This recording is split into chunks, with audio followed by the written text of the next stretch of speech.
Hello, this is Rezarat from Radacad. In this very short video, I want to explain to you how to enable Microsoft Fabric in your organization. Let's go and check it out.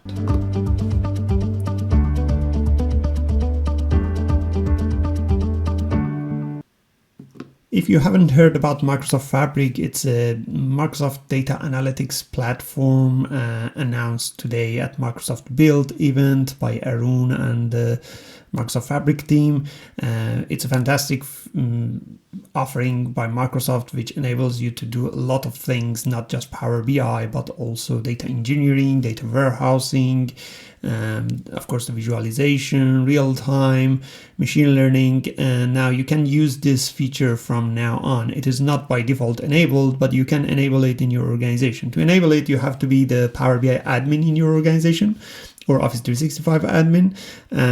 As you see, I'm in the Microsoft Fabric environment, but if you are in Power BI environment, you would have something like this. This is more familiar for those of you who worked with Power BI environment. You log into powerbi.com or app.powerbi.com. Then from the settings, you go to admin portal.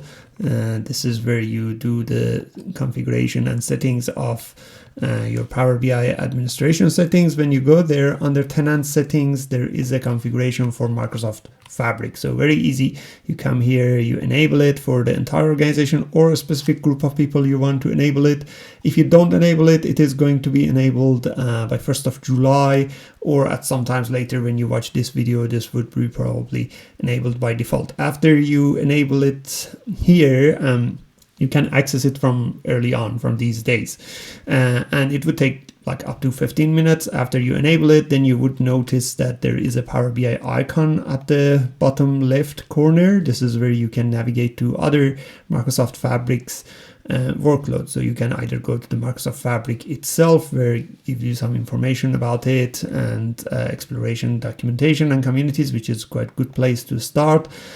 Or you can navigate to other parts. For example, you can go to the data factory. It starts with a data factory pipeline, or data engineering, data warehousing. All of these would be available to you. I hope you enjoyed this video. Go ahead and subscribe to our YouTube channel if you like more videos like this.